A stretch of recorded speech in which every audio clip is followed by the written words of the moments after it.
Hi, I'm Mickelle Weber, founder and auteur of House of Peregrine. Expat, immigrant, pioneer, none of these were a fit, but Peregrine describes what we are all about perfectly. Those that craft their life story with intention. I've spent the last 6 years in awe of the life-changing connections and stories I have experienced while living abroad, and believe it is time for this adventure to be recognized, celebrated, and elevated to the life stage that it is. Through these interviews, I hope to connect those living internationally more deeply to both the place they are living and with themselves and those around them. We cover everything from international finances and meaning-making to global parenting and relationships to make your time abroad more intentional, edifying, and full of beauty. Find us at houseofperegrine.com, where you can find more ways to connect with the ethos of Peregrine. I hope you enjoy today's guest.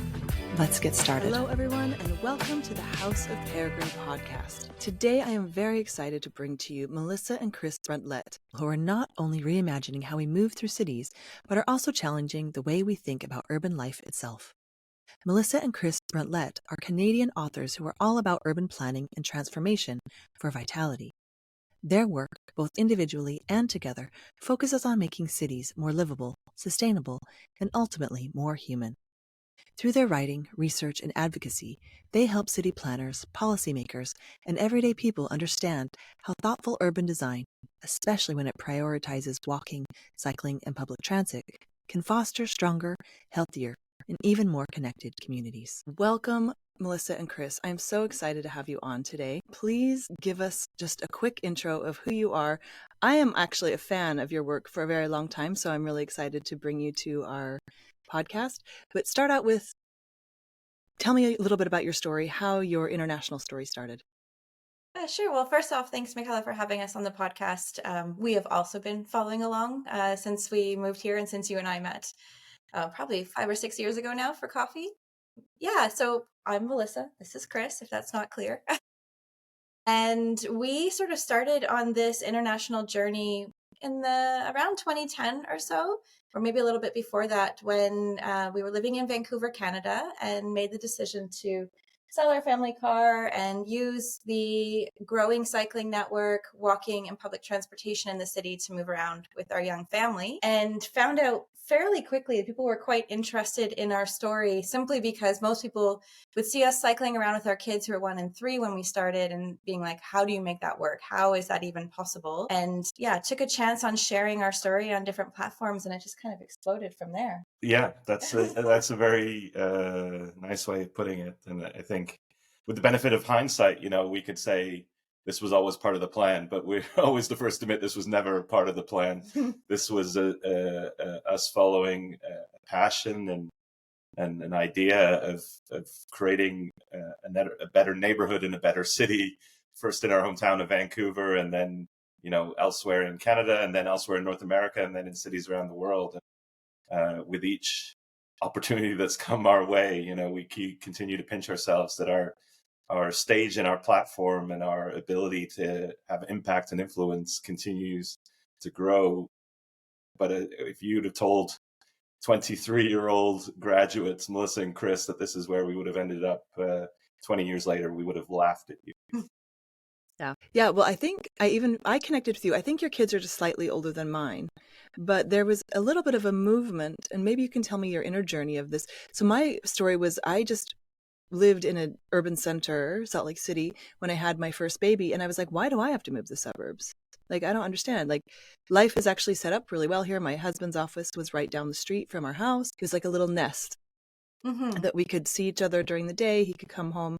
And I started having these realizations and started studying urban planning because of my kids, and because of what I saw as like human-centric cities being super important for women and children and society, the fabric of society. And so tell me just quickly, did you study this at university? Like what were the inspirations that came in to start you bringing your story with your children, riding bikes? Tell me that a little bit.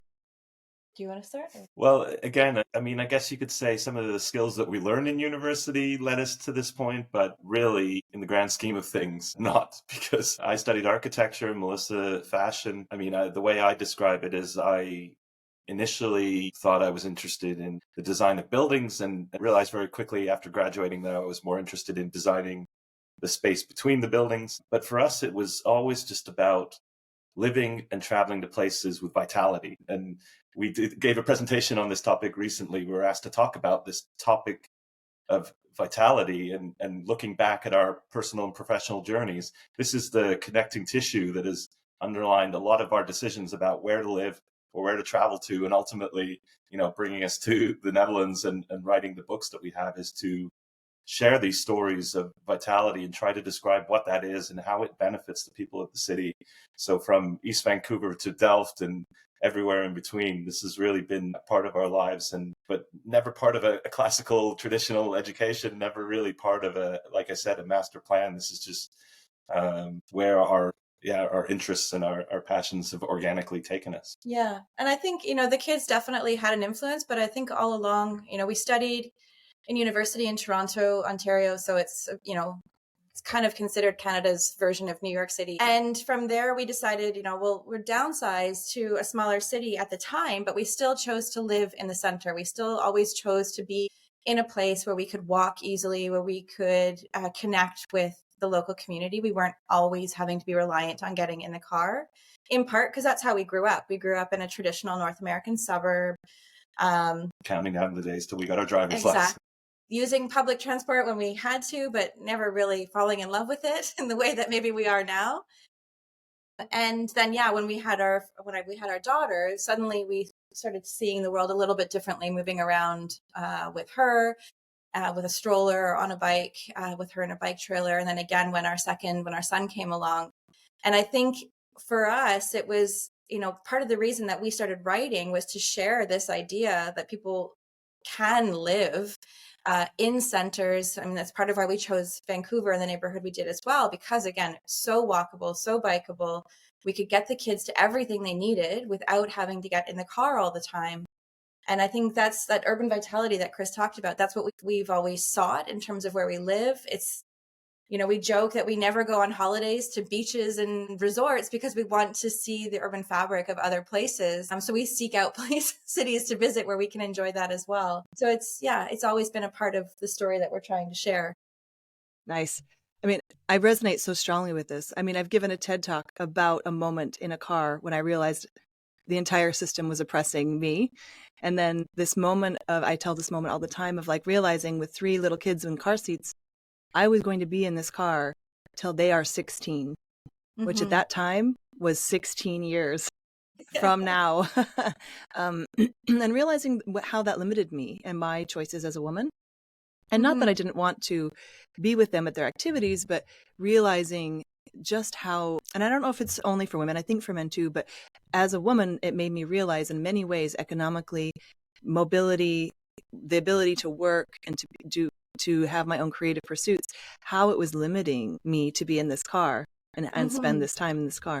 And so for me, the car is a big, like, I have a lot of moments in my life that were realized in the car and how I didn't want to be in a car with 3 kids. So we had the big bike with the kids on the back in Salt Lake City where it was just a spectacle. And so I think that this inevitably led me, and maybe you too, to finding a place where I could live as an individual and as a family in a more, I think it's more naturally connective way.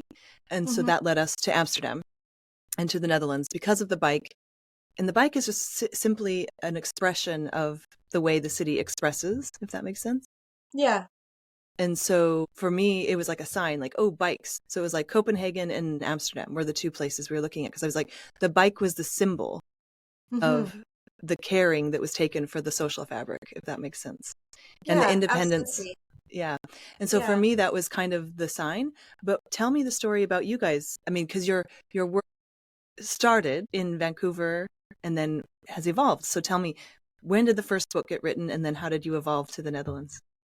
Yeah, no, I think our evolution into ending here is a similar sort of path as yours, but maybe, slightly a little more windy maybe. But we'd been working You as were bringing everyone along with you. I just went myself. You guys were writing books and doing all this great work to prove the theories. Yeah, windy or just bringing everyone along with you.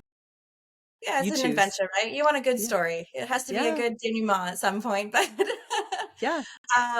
But for us, I think, we had been working as cycling advocates for probably 4 to 6 years or so in Vancouver. And we had been seeing a lot of the images from the Netherlands that were really inspirational, and Copenhagen as well. And really felt like we had reached a point where if we really wanted to make a go of this, of really sharing these stories, we had to experience it firsthand. And that led to us coming to the Netherlands in 2016 for 5 weeks, visiting 5 cities, with the idea that we would write a series of articles for a local publication in Vancouver, just to show that this is not something we're just saying is a reality. It is actually something that can be realized. Yeah, it's not big bike propaganda. Exactly. But what we found in that 5 weeks is that, we knew the cycling would be great and we would all enjoy it. And the kids would, be able to cycle on their own much more comfortably and safely than in Vancouver. But we all kind of fell in love with the life that we could live here. And it was beyond the bike, although everyone always says, oh, you just moved here for the cycling. But it was more, being able to walk into the center and go to the market, or seeing people face to face, like so many fewer cars moving around.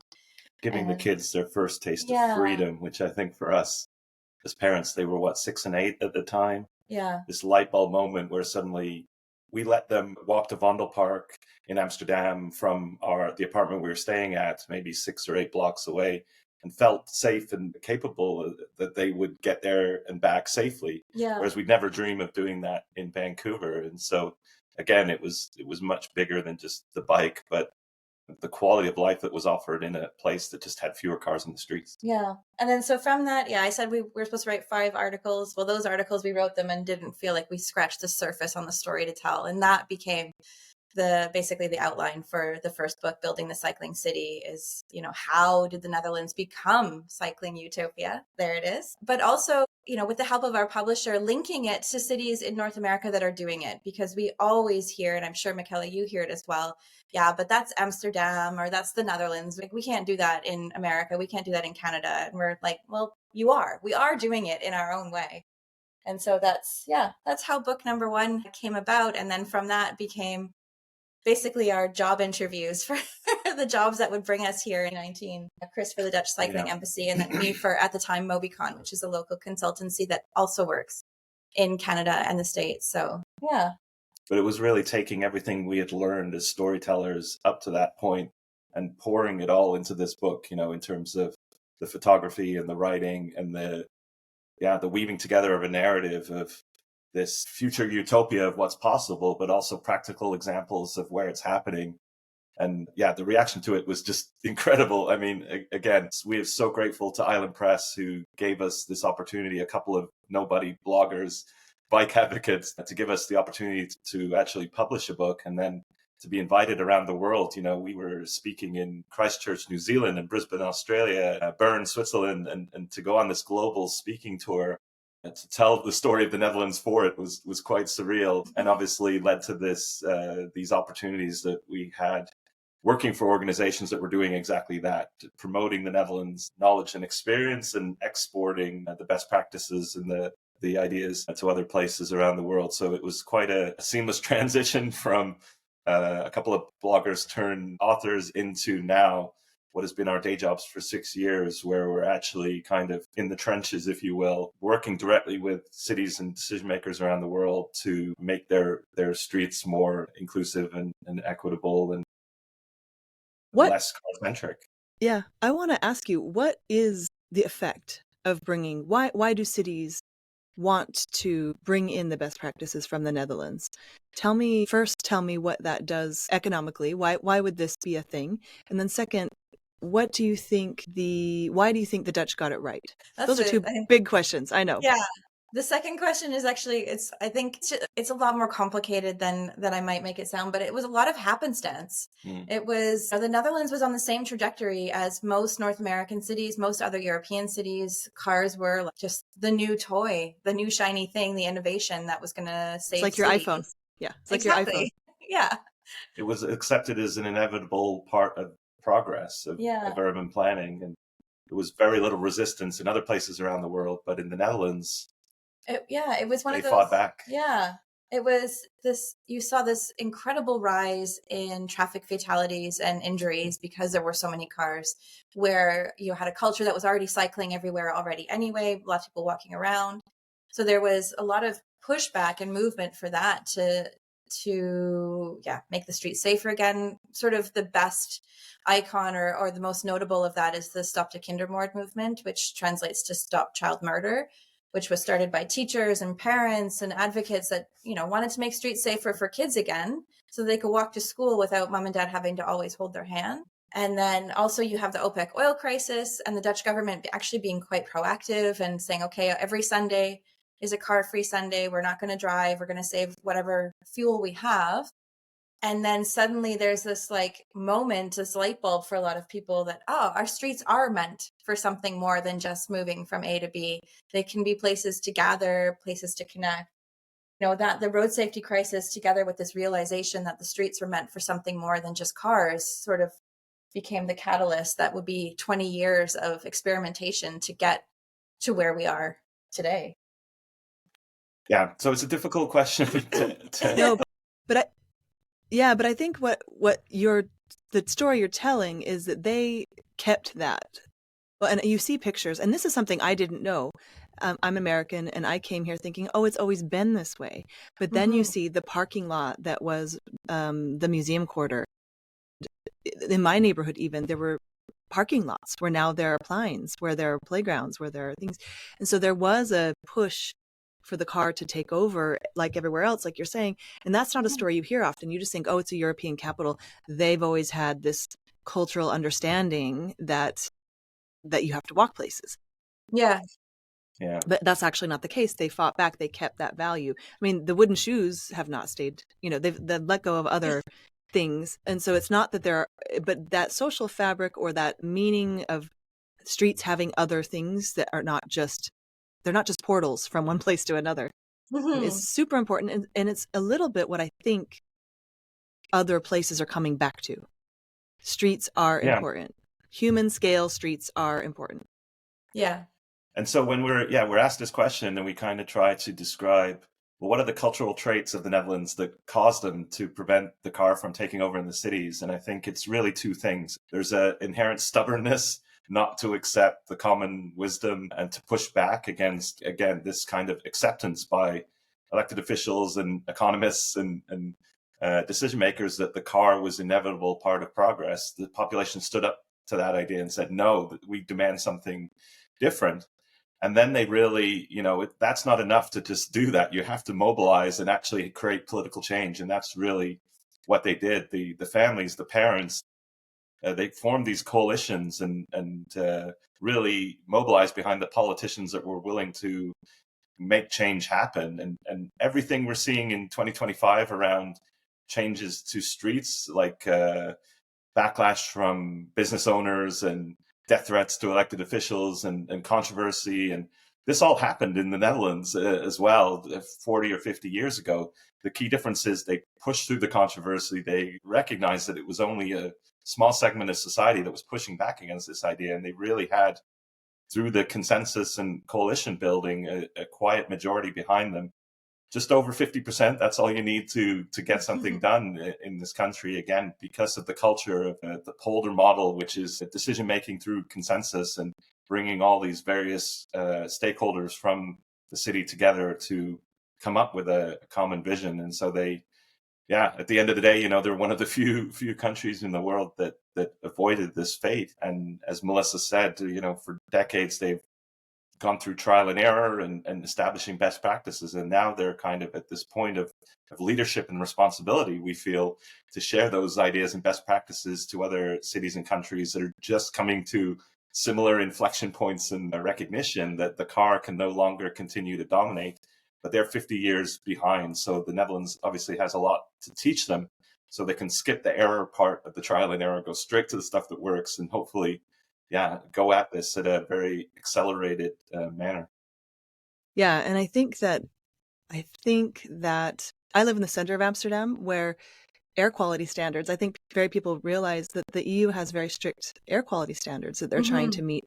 And it's very interesting to talk to, because you think, oh, it's the center of Amsterdam. Everyone's going to feel very progressive about this. Nobody needs their car, But that's not true. They're still really they're really aggressively going against making cars more and more uncomfortable in the center of the city. Even since I've lived here for 8 years, they're closing streets aggressively.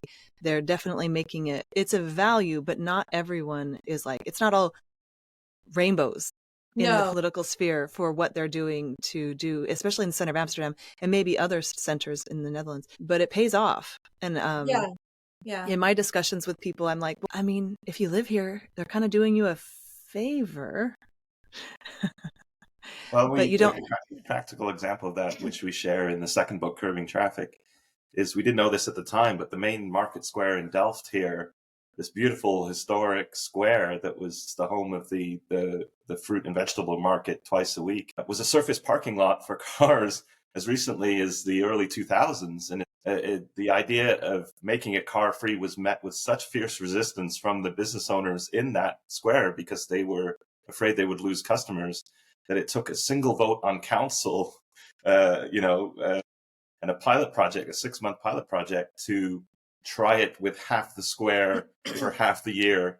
And obviously seeing is believing, and the rest is written in history. But if you visit that square today, 20 years later, you feel like it was always that way. And you get the sense that everybody living in Delft would 100% agree that this is the right step to make. But at the time, 2 decades ago, it was so controversial and the razor thin, the vote. And that's what we need to remember, is everywhere we do this, it's not going to be easy and straightforward, but the long term, the legacy of it is so critically important. And that's what, as we say, seeing is believing. And people, once they experience a lot of these concepts, they really get behind them quite forcefully. Yeah. I think the one thing I would add to that, and I said this to you yesterday, I think or 2 days ago, we were walking around, and one of the arguments against closing the market square for cars here in Delft and opening it up for patios and for people and events and weekly markets and all those things was, well, this isn't the Mediterranean. We don't have a patio culture here. We don't do that.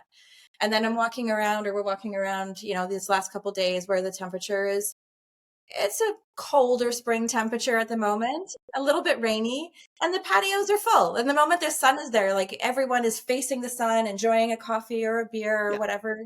Suddenly we're a Mediterranean culture. Exactly. In Northern Europe, So clearly that was just an excuse, but it's interesting because now I'm like, I want to remind these people that this is what your fellow citizens were saying, 20 years ago, and now look at you. Yeah. Yeah. And it strikes me that it is very cultural, right? So cars are a very individualistic thing to do in a way, and to design around. And squares and human scale streets and cities are actually a more collective thing to do. And we know from the work of many people, my guiding light was a little bit Jane Jacobs, like going that direction. And actually that's the test for a city for me, is if a wheelchair or stroller can easily make it through or has access. And then if you can walk to say everything you need, if you have an injury, or if you are on your own, can the system help you instead of you having to do everything on your own, carry your groceries to your car, You're an army of one instead of a collective. The Netherlands is not a utopia of collective only either. So they are threading this needle, and they're a really good example. But when you're speaking to, say, North American cities or places that are maybe a little bit more, even more individualistic, how do you explain this difference? Yeah, I mean, that's a great question. And it takes understanding who you're speaking to a little bit as well, I think. And one of the big things I think we emphasize is it's not what we're talking about, what we're sharing, the stories we're sharing is not about telling other cities to copy and paste it, but to find a system that works in the context of where they are. I think of, for example, if we're speaking to audiences in the US, taking into account a lot of the cultural baggage that exists there and understanding that we have to come at this from a different way. And so often it'll be looking at it from an economic perspective. What can the businesses gain? Shifting the conversation to maybe a little more individualistic, but the individualistic for the collective benefit. If we put bike lanes on this street, or if we create a street that's a lot more calm, that invites people to come and spend time, you're benefiting the individuals who want to come and spend time and be around other people and enjoy a coffee on a patio, but you're also benefiting the business owners for their economic vitality. And, thinking about the conversations that will resonate, I think, is how we can have those conversations when we're talking with different cultures, I think. And you're right. I mean, it's not a utopia here of collectivism, for sure, when we're seeing that now in the politics at the moment. But somehow that's comforting in this discussion, I think, because it's not like it's a communist, like it's not what people from where I'm from, which is admittedly very individualistic. You speak about Europe and it's like, oh yeah, but they can do that. They have communism and nanny states. There's all these words we use to demonize the collective, but it's just not true. It's just not what's happening here. And so in a way it's comforting. But I think what I get back to on this conversation, and maybe you do too, is no matter how you look at it, it's an advantage. Yeah, exactly. And I think this is the other point we always try to make is we're not here to take all your cars away. No. And because people are so used to thinking in monocultures, a car-dominated system is what they live and operate in. So they think we're coming to argue for the opposite, a completely car-free system. Whereas, of course, the mobility mix in the Netherlands, we argue is a win-win for everybody, because if you've got explain that mobility mix. Yeah, explain that. Well, in most Dutch cities, a third of the movements are made by car, a third by public transport, and a third by cycling and walking. And by having those choices and options, depending on the trip you're taking, the distance, the luggage, the destination, etc., you have the freedom to choose. And the people who still want to drive and need to drive, they have very little traffic congestion, by the way. So, it's really a nuanced conversation that's somewhat difficult to have. And I mean, the other thing we're always trying to do is to encourage people to think outside of their own lived experience. And this is also something that a lot of people struggle with. It's like, the car dependent status quo works for you just fine. But what about a third of the population who doesn't have access to a car? Children, the elderly, people with disabilities, people with low incomes. We're assuming that they can access everything they need through an automobile. Well, it turns out they have to be dependent on others or a public transport system that doesn't work, or be excluded from society as a result of the urban planning that we've executed over the years. So it depends, which we think is progress. Which we think is progress. It really strikes me that you're getting back to this word vitality. So vitality for more people, and even vitality for the people who are able-bodied and able to drive. Let's talk about that a little bit at this point. So tell me how, for me, I can write a thesis. I can talk about this for days about how living in this third. Mine is more like half. Yeah. Like I use a car maybe twice a week to take my daughter to ballet. So, but my vitality as an able-bodied person, like I have all the privilege, my vitality has increased by millions, right? And my ability to express in the world. How, break that down for us? The word vitality. Let's just go with that, because I love it. I think, well, I mean, when we talk about it, and I think, Mickelle, in listening to you, you're thinking of it too, is that it's sort of this ability to live in the way you want to live, and that the city helps to support that. And I think a lot of our work, especially in the more recent years and following the research and work for Curbing Traffic, which was the second book, was really talking about how a system that is not focused on car dominance, but rather fewer cars in public spaces, not cutting them out completely, but just finding that balance, ensures that, like Chris said, children can walk to school or walk to friends' houses or go to the corner store like many of us did in the 80s, let's say, to go and buy, candy or what have you. And we live in a culture now that is like, well, why don't kids go outside? Why don't they play outside? Obviously a nuanced argument, but one of the critical things is if there's so many cars out that it's not safe for them to even cross the street, why would any parent say, yeah, please go outside and play. And so vitality is making sure that they can enjoy the access to the city that they deserve, whether they're with parents or independently. And then similarly for older adults and people with mobility challenges, those that can't drive anymore or have never been able to drive, that we're not saying to them, well, you therefore don't have the same access to the city. Your vitality is minimized because our mobility system says that it has to be this way, and it just doesn't work for you. And so I think that's what it is understanding that we're all coming to how we need to move, how we want to move, the things that we have to access from a different place. But urban vitality or living, the vitality of our cities is predicated on making sure that the most of us don't feel limited in how we move. And, there's always people that will experience some lack of inclusion in the system. A conversation years ago with an expert who beautifully put it that a city will never be 100% inclusive because we are all unique.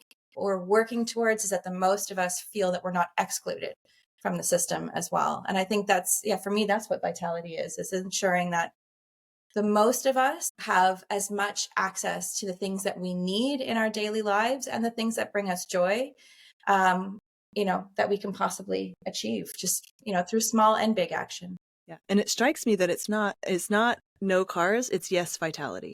So if you design around a car, it affects everything. It affects the size of fridges. It affects people's health. It affects income possibilities for people who are providing care work to their families. Loneliness goes up. Exactly. And so it's not the car, it's the mentality that's behind building, the way we build and what ingredients we put into the pot, if you will. Yeah. And then there's some intangibles that we do miss that you can't actually design for, that are just natural human processes. Like you said, like a good example is my kids were able to walk out. They wanted to make a little bit of pocket money. They did this without me. They went out to the bars around our house and the little shops, and they said, hey, can we work for some money? And they always do. They give them a few coins to wipe off tables. I couldn't have purchased, planned. I couldn't have conceived of this idea, but it just happened naturally. The intangibles of the woman who lives across the street from me being able to have help from the neighbors because it's not an inconvenience to help her lift something. The sharing of the car that I use, the car share I use, it can't be done if your houses are far apart and the mentality is different. And so for me, it's not the car, but what designing around the car might lead to, if that makes sense. You're not fighting the car. Oh, no, never. And I think this was described beautifully for us when we were researching the latest book. We were talking to people in Paris about that city's more recent transformation. And they said, Paris is now turning back from this mindset that their streets are places for passing through into places that are for passing time. And this complete mindset shift that's taking place there, I think really epitomizes the struggle and the approach that we're trying to take. Is the car has meant that we now see streets simply as traffic sewers, as places where we want to get from A to B as quickly as possible, and anything in the way of that is an obstruction, even human beings. And so, of course, movement will always play a role in our cities, and even Dutch cities have specifically designated arterial roads that are designed for movement, but the vast majority of the streets here are places to stay, places where people put out furniture and plants, and there's beautiful brick detailing, and people actually spend time to sell things on the street or chat with their neighbors or have a cup of coffee. And so the reimagining of the street as a place, as a public space, is, I think, the main challenge that we're facing in the 21st century, and part of the work that we're lucky enough to do as urban planning professionals, or whatever you want to call it. We're calling it urban planning and transformation. It's beautiful. So moving on to your next book, because you guys it's coming out later this year. And it's all about women-led cities. Is that right? Do I have that right? Yeah, absolutely. And tell me, I think this is so similar, and it happens a lot, and it's a conversation that's happening, especially right now. It's not men-led cities. Exactly. It's not we hate the car. It's not men-led cities, but there is a difference, and you are exploring it. And so tell me about that. Tell me what you're finding. Yeah, well, the idea for the book came about because I, for the last, how many years? 3 years now, have been working with an organization funded by the German Development Bank called Women Mobilize Women. And they work a lot in terms of network building, capacity building, just information sharing, knowledge sharing, largely with women in emerging economies in the global south, but also in the global north in terms of showing how the transport sector should be for more women. And from that, I had the chance to meet a lot of wonderful people. At the same time, Chris and his work, he gets to travel all over and meet a lot of great leaders that are doing transformational things. And we started to see this recurring theme where a lot of the cities that were moving fast, that were getting things done, creating these great transformations were led by women. And so we sort of asked ourselves, is there a secret ingredient that women know about that's making this happen? And so that became the thesis, is like, what places can we visit and learn about how they've come, what they've done to achieve what they have. So looking at Paris, looking at Barcelona with the super blocks, looking back at Montreal in Canada, which is a city near and dear to us, looking to cities like Bogota, Kampala, Manila. Yeah, and where women are helping to shift that. And I don't want to give away the story, but it's like you said, it's not men.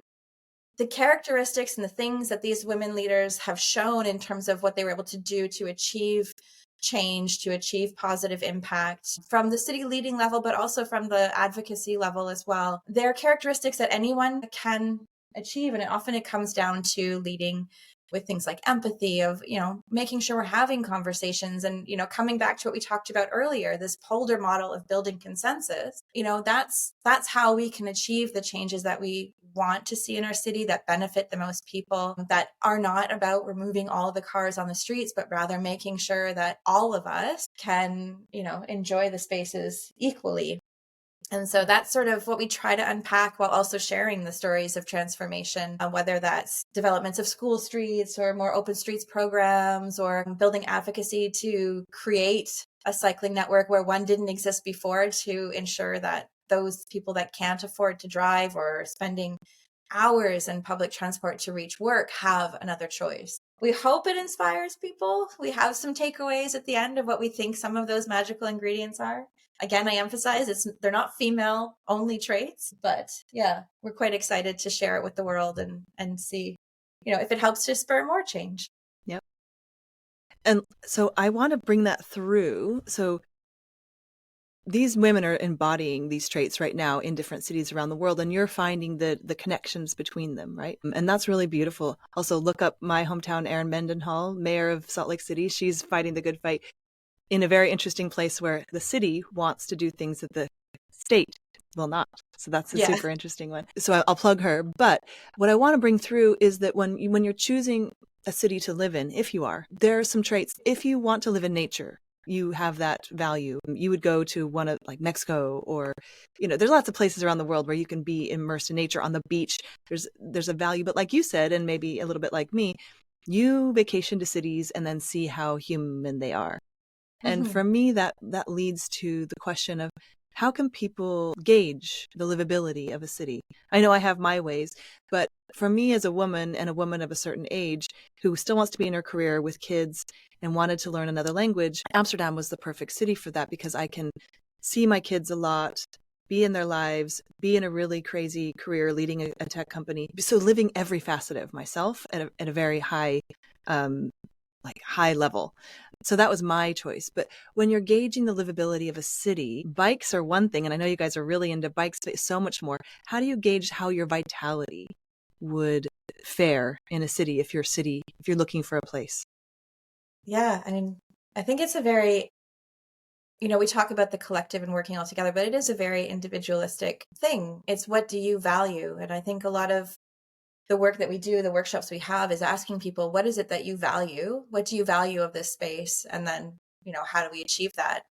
For me, I think years ago when the kids were quite little, it was always the cities where there was places to play. And the cities that had that, and whether it was big or small, that's how I knew that they had taken into account, and not just the experience of getting, of like the corporate life of going to work and having, midday lunch with colleagues and then going home to the residential neighborhood, but having those spaces to play. Extension from that is also having the public spaces to sit and spend time, not necessarily to spend money, but to be around people. for me, that's how I gauge. That's And very individualistic. this is one area where we go completely on vibes. And it's very difficult to articulate, right? Yeah, but you speak urban planning fluently. Some of us don't. So give us the Yeah. secrets. Yeah. But when I think back to the cities that really kind of caught our hearts, and more recently Oslo, Bern, Ljubljana, Lisbon, I have a very difficult time explaining why. Again, it's just mostly vibes and feelings. But one thing we always try to do is to live like a resident as much as we can. Not stay in a hotel, but try and stay in a residential neighborhood. Try to not mostly eat in restaurants, but also to do the local shop. And that gives you a completely different experience of a city. I think the other thing we're always doing, of course, is photographing and sharing on social media. It's what do the streets look like? What do the public spaces look like? What do the people look like? And so that becomes part of processing that place and how much vitality it ultimately has. Yeah, what are the markers of vitality? Is a well-stocked grocery store? Is it talkative people? And of course, it varies. It's like taste, right? Like it's like a wine. You can't say which one is the best. But the markers of vitality, I think, are, of course, you take into account your life stage, right? If you have kids, not kids. If you're partnered, not partnered. Yeah. But there are markers of vitality that I've found, which is like access to fresh food. Yeah. From walking, right? Like you should be able to get fresh food by walking. Yeah. Like bikes. It's also, for us, it's, the access to nature. And it doesn't have to be a forest or climbing a mountain like it would have been for us in Vancouver. We were climbing a lot of mountains, but anyway. I spent some time in Vancouver. That's an amazing mix right there. Yeah. But just having that access to treed spaces. And I think, Chris mentioned Oslo. They have this beautiful linear park in their city that you have the respite from the built environment, and you're like right along running water with trees, and, having that balance alongside being around people. And I think that for us, that's one of the key things is if we're in a place and we kind of feel like we're the only ones walking, then it doesn't attract us to want to spend a lot of time. We're not weird. It's just like the place we want to get to is, 500 meters away. We're going to walk there. And when everyone else around us is driving or. I think, one other thing we do, and unfortunately we're doing this less and less as the kids get older. Now they're 16 and 18, but when we have the opportunity to travel with them is to try and see the city through their eyes and to ask them what they think. And I think they give us a lot of insights, as we've already shared about their experiences in Amsterdam. When we visited there in 2016, they cried at the end of the week when it was time to leave the city because they knew what they were going back to, the freedom that they were giving up. And so we like to also ask them about what they think about the city. And a lot of those cities that I mentioned, Oslo in particular, they had a lot of love for that place because of its walkability, because of the public spaces, because of the vitality of it all. And so I think children in particular can be very insightful in that regard as well. Yeah. So if it's good for the tiny humans, it's good for the big humans. We already know this. Yeah. Indicators. Well, I think the flip side of that too is, and we find it quite amusing and sometimes a little bit sad, but when our parents come to visit us here, they walk everywhere and they take the train to get around, and, they discover many places in the Netherlands, but they'll also take the train to Belgium, and they're like, I love this. Why can't we have this at home? Belgium, Paris. Yeah. Yeah. And so I think it's, as much as kids are the indicators, also older adults, our parents are in their late 60s, early 70s, and they love, the vitality they experience here and wish that they could have it. They take vacations to go places that do have it. And I think that's coming back to why we do the work we do. What would be wonderful is if we could help the cities where they live become a little more like this for them, but then also for, our nieces and nephews and the tiny humans in our lives also. Yeah. I feel that so strongly.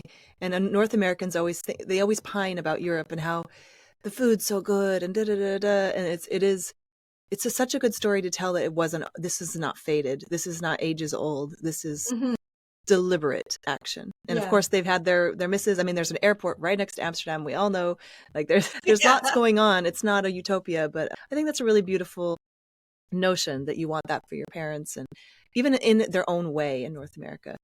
Exactly. But yeah, that's really fun. So in your work going forward, I know that you guys have evolved a little bit. So Chris, I always say it wrong, but it's your work will continue as the Dutch Cycling Embassy going forward. Melissa, your work is evolving a little bit with this new book. You're you're going deep on something more or something different. So do you want to tell us a little bit about that? Yeah, a little over 3 months ago or so, I made the decision after much consternation to explore being, well, we call them ZZ payers here in the Netherlands, but an independent consultant. Yeah, working in this idea of mobility and vitality. So looking at it very much from how can I use my skills as a narrative builder, storyteller, as an advisor that's spent years, exploring mobility in its different facets all around the world. How can I help others to achieve more inclusive and equitable mobility? And I approach it very much from this idea of empathy that I mentioned earlier. Because I think where a lot of cities want to be, they have the ambitions to be wonderful, inclusive spaces for all different types of mobility, and they go forth and they design. They don't take into account maybe the reasons why people are moving the way they do, whether that's, the fact that they've got 4 kids and they have to get to 3 different schools and just cycling to all of them is not going to make sense. Or they have a service job where public transport doesn't serve them, and so they're going to drive. And I think understanding that why, and then coming at it from a place of, well, you could do better, but I actually understand how that might be limiting for you. Now let's work together to find a solution. I think the cities that do that see greater success. And so my hope is that as a consultant, I can help them achieve that and also help to inspire some behavior change along the way as they craft their narrative of why they're doing what they're doing. Yeah. And Chris, I have a feeling, because we spoke earlier and you guys are both so into each other's work. You're collaborators in high level and low level ways. Of course, you're also married, and that's the ultimate collaboration. But how have you, I love this perspective that you have as a man watching this evolution. I know this is a big question, but maybe you can give us some of your impressions watching Melissa evolving this way and then this new book. Yeah, that's a big question.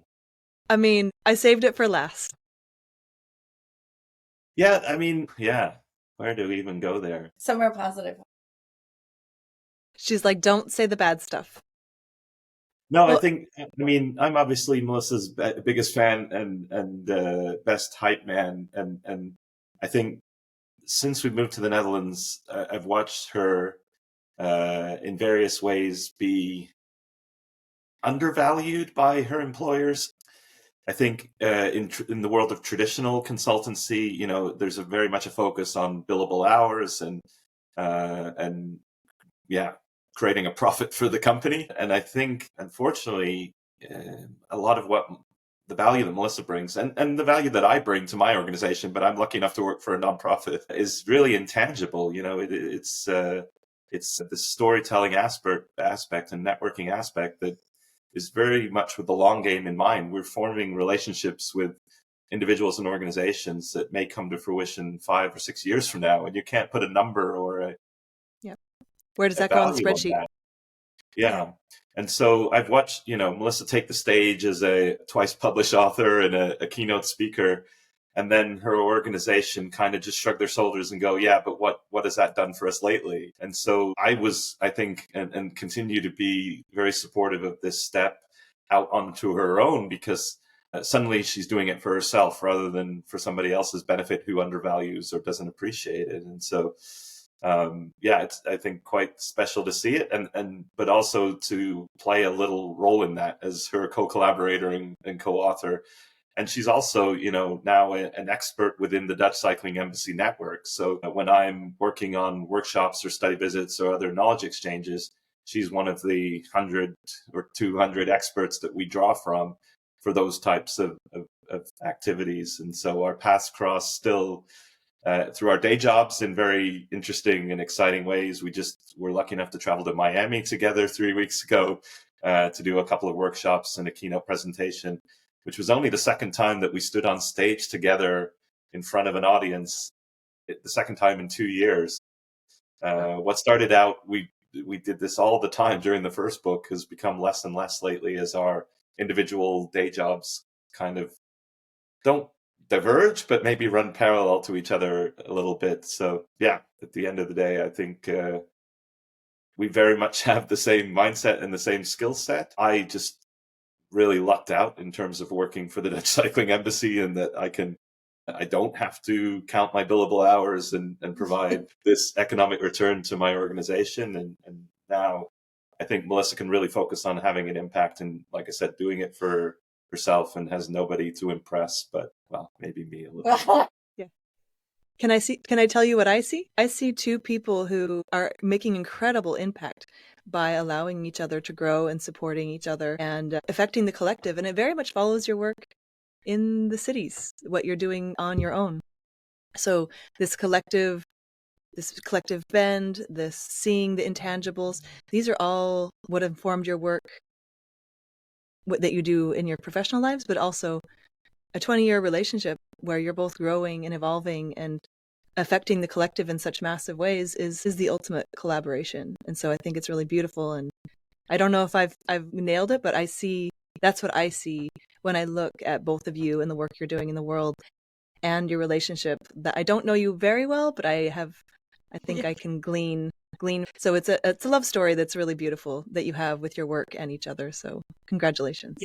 Yeah. I think, we get asked this question a lot of like, and people say, oh, you wrote a book together and you started a company together and you have a family. How do you do all that? I could never work with my partner. And I don't recommend this to everyone. It takes a lot of work, not negative work, but just, communication. People talk about that being the secret to relationships. It really is, especially if you're going to work together. But I think although we do similar things and we kind of approach things in a similar way, we complement each other in a lot of ways and it's not to say, when I say this, it makes it sound very simplistic, but Chris is really good at understanding the technical side of things, of breaking down the numbers and remembering them and figuring out how they fit into the narrative. And then my strength it tends to be a lot more of what is that human side of things? What is the impact to us as individuals, the emotional story behind it, and then weaving those two together. And it's not to say that one of us can't do the other, but I think when we do it together, that's when the magic happens, kind of thing. And I think, that's why. Respecting that difference. I mean, speaking as someone who's really respects their partner of 20 years as well, I think the missing ingredient to everything is communication, is that there has to be a respect for what you bring to the table. Yeah. And a reverence for what you bring to the table. And you guys are doing that. But sometimes it's easier to see in your partner than it is in yourself. Yeah, for sure.